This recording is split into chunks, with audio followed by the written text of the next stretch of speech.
Hello to 313 Nation. Dr. Hastings here. Hope everybody's doing well. You know I'm a big proponent of self-care, good rest, good nutrition, take some breaks, and a little humor, a little lightness in your day. Hence my Louise ears from that show my daughter works on, Bob's Burgers. And I just want to get your day started in a positive way, or wherever your day is at this point, as you see this video clip. And you see behind me test questions, to which the area underneath that has answers you should cover up right now so that you break down the questions without seeing the answer and the explanation before we talk about it. So that's on you. I can't really do that in this video casting kind of mode without it showing properly. That's internal to my computer. So cover those answers up below question. Do not look at those. Let's break down a few questions that would be linked to the quiz that we have tomorrow on content for depression and bipolar disorder. All right, let me take my ears off so you can take me a little bit more seriously. Okay, first question. During an interview with a depressed person, it's important for the nurse to assess for altered social interactions to determine. So the stem of the question is looking at altered behavior, in this case social interactions, something that's different than the typical. All right, so the answers relate to disruptions in relationships, need for diversional activities therapy, patient's ability to make decisions about care, need for patient to participate, and no harm contract with staff. Now, altered social interactions, that's a social behavior, way people connect to other individuals. The obvious answer when you look at all these choices, ultimately, after you rule out others, is A, disruptions in relationships. That's what socialization is. Now, when you look at diversion activities therapy, well, diversions are to take somebody's mind off something. Might do that with a schizophrenic patient, maybe even with an anxious patient if you can get them to focus. But beyond that, that wouldn't make sense. We can rule that response out. Patient's ability to make decisions about care, well, that doesn't really relate to social interactions. Or even D, we tend to default oftentimes to safety and a need for a no-harm contract with staff. That would be a priority if the question was asking what would be a priority intervention relative to a depressed patient who has suicidal ideation, sure. But we're talking in the STEM about altered social interactions, so A is the right answer. Okay, that makes more sense. Let's go to number 2. I'm going to scroll down just a little bit. Okay, don't look at the answer, cover it up. The plan for therapy for a depressed patient includes using cognitive therapy approach. Now, we've referred in other questions to cognitive techniques, cognitive behavioral therapy in general, but cognitive therapy or cognitive theory are synonymous terms. So here, then the question goes on, the measure that would incorporate this is, all right, now what you need to know what cognitive therapy or cognitive theory is. Changing negative to positives is what we talked about, internally. So let's look at the answers, covering up, again, what you would have had. All right, I'll just say the answer here is D, identifying persistent negative evaluations and challenging pessimistic beliefs, meaning changing negative thinking to positive thinking is a consideration for this type of approach. So look, we want to find first the negative thinking, the patterns of negative thought. The A answer, uncovering unconscious conflicts, hey, that's psychoanalytic, that's Freud. All right, B, using role play to rehearse new behaviors. Okay, that's not in that context, that's more for social learning as a skill. We heard about that with schizophrenics. C, determining an area of mutual understanding between nurse and the patient. Well, that's great, but that has nothing to do with cognitive therapy. So let's just look at it that way. The other options don't make sense. Only D makes sense.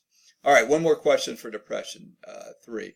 In planning care for a newly admitted patient with depression, the highest priority, now we go to higher to priorities, for the nurse is, and the logical answer here when we say a highest priority, and this is planning care just in general, and we're thinking big picture, it is about safety. We always go back to safety as our highest priority. So providing a safe environment, C, is key. The other things are nice, but not priority. Oriented patient, the unit, encouraging expression of feelings when we develop our therapeutic relationship, that's important.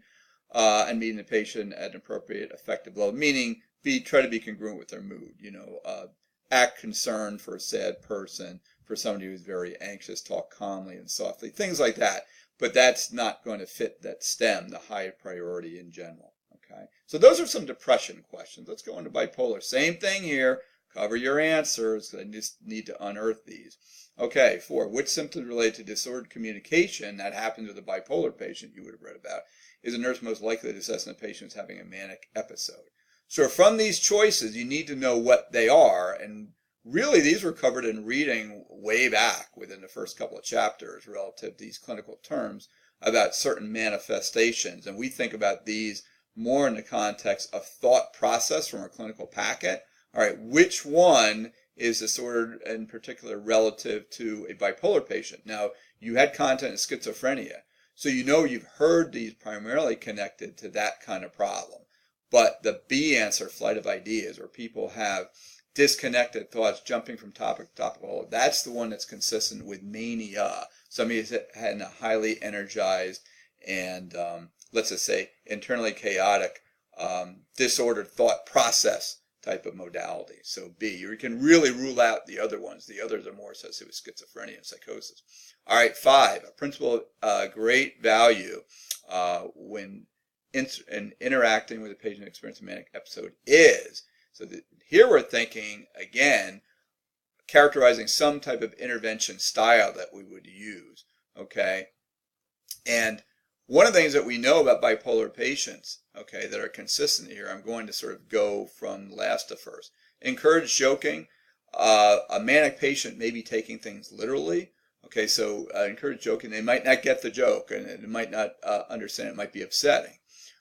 Interrupting the patient, that can be demeaning and dismissive, and only when they're remarkably agitated might we have to intervene to set some limits, which goes to the next response: avoid mentioning limits. No, we would set limits for sure and be direct to the patient, saying what they can, which they can't do, especially with an agitated patient who might have the intention of throwing things or swinging at somebody to trying to hit them.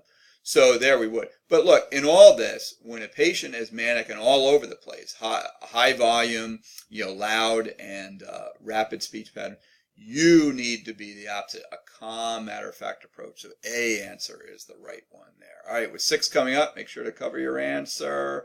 Here it's off the screen, so actually I can talk about it first.